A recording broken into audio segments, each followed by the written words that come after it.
Good evening, campers, and welcome aboard the Starship Nightwish. I'm Commander Exorcist, and today it's another Galnet article, so let's take a look and see what we've got. But before we get started, we got to say a big shout out to the disciples who make this content possible. Big shout out to these folks. If you're interested in supporting the channel, everything that I do is really a hobby. I do it for fun. But if you're interested in supporting, you can join these folks by going to patreon.com/Commander Exorcist. And tiers do grant you access to some exclusive content, stuff that I don't publish in the whole world.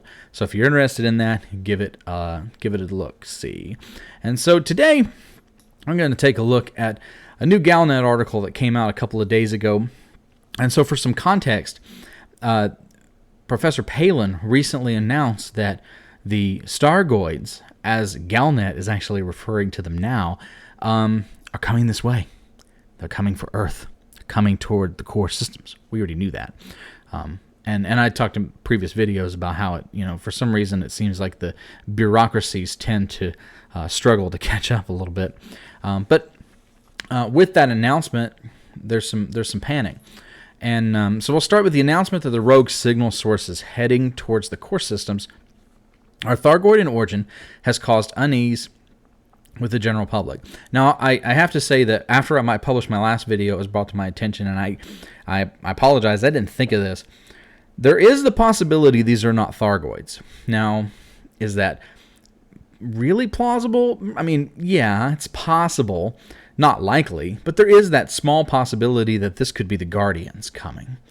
I doubt it because of the color scheme and the design of the signal sources and everything. It just reeks of Stargoid. So it was a suggestion. I understand it. I get some of the science and ideas behind it. I'm just not really sure that I buy in. But going on, protests and systems on the edges of human space have taken place, demanding assurances from local governments about their safety.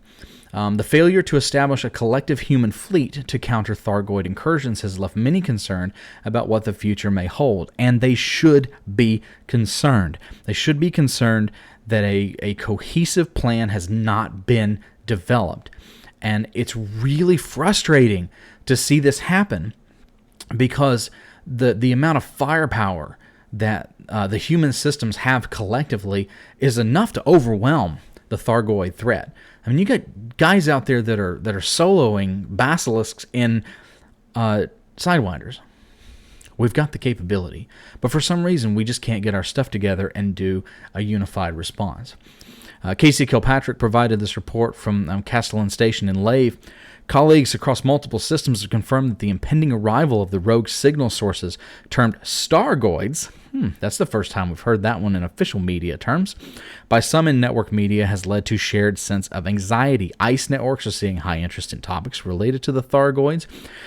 I'm assuming that's the 3308 equivalent of Google searches.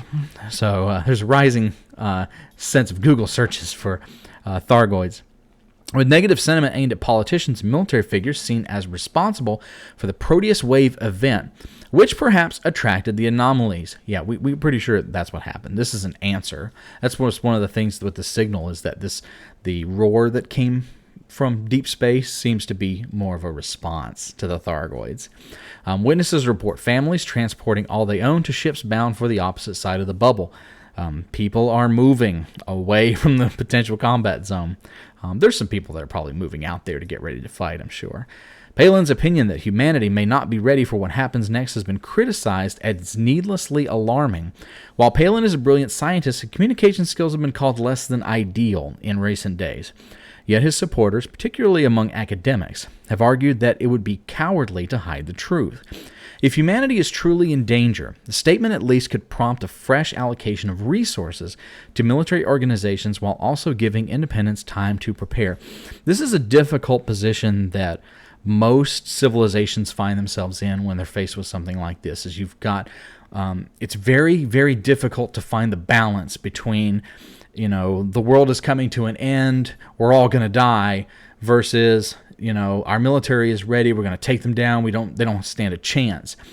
And I'm not necessarily convinced that this is the end of the world. I think that it's going to be bloody. I really do. I I'd say that I'm about 50-50 on Palin and his opinion in terms of this, like, we're not ready kind of attitude. I just really don't buy that. I think we're ready, but I think we're ready technically. I don't think we're ready psychologically for what's coming. I don't think that a lot of the people who have armed their ships are really ready for the psychological effects of long-term combat in such a grand scale. We'll see what happens. Vista Genomics has reportedly contacted the team working alongside Professor Palin with a proposal to share its genetic database with ongoing research projects. The potential importance of such data may precede an increase in payments to those who record and submit genetic samples. I wish the Pilots Federation would fix that hole. You can only hold one sample at a time in the container, please, because that's big. That's a big deal. So if you're a exobiologist, get out there and scan some stuff. And looks like there's going to be a boom coming. That's what I would think. Looks like there's a boom coming in biological data. So get your scanners ready. Go and do some probing. The news has also caused a stir across most financial markets. The main issue is the unpredictability of what this could mean for primary industries and their ability to maintain traditional supply and demand. The cost of goods and services may be impacted across clusters of systems. The Bank of Zayance has announced it is monitoring the situation and is preparing several potential strategies in the event of an interstellar recession. There should be a price freeze.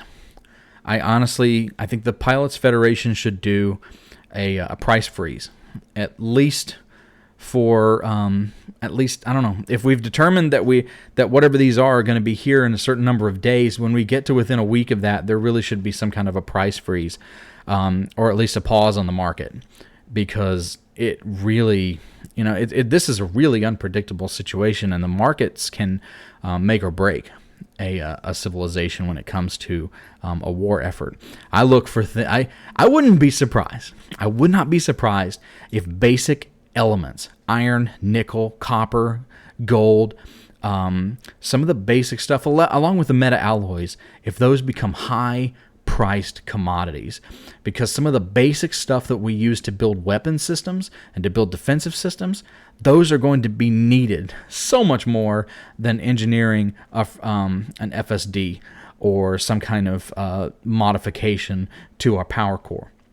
We're going to need that for a large-scale war effort. So I wouldn't be surprised if some of that stuff, the price goes up for some of those. I'm not a financial specialist by any means, so don't take that as gospel, but it's just my opinion. In conclusion, most are left with a rather unpalatable course of action: to sit and wait.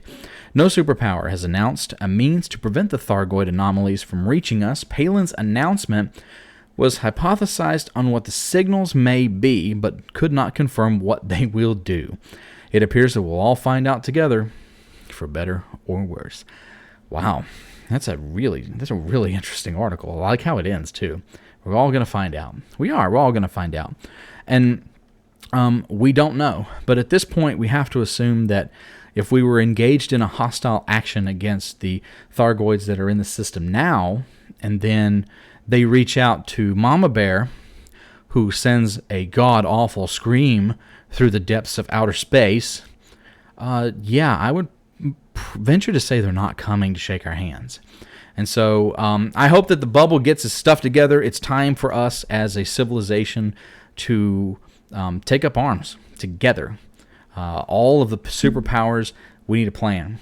And I don't think that the political atmosphere in the bubble is going to be broken in time for the arrival. I think that the arrival is going to come of whatever these are. I'm picturing, so this is what I'm picturing. I picture gigantic flowers. So the Stargoids kind of look like space flowers. They're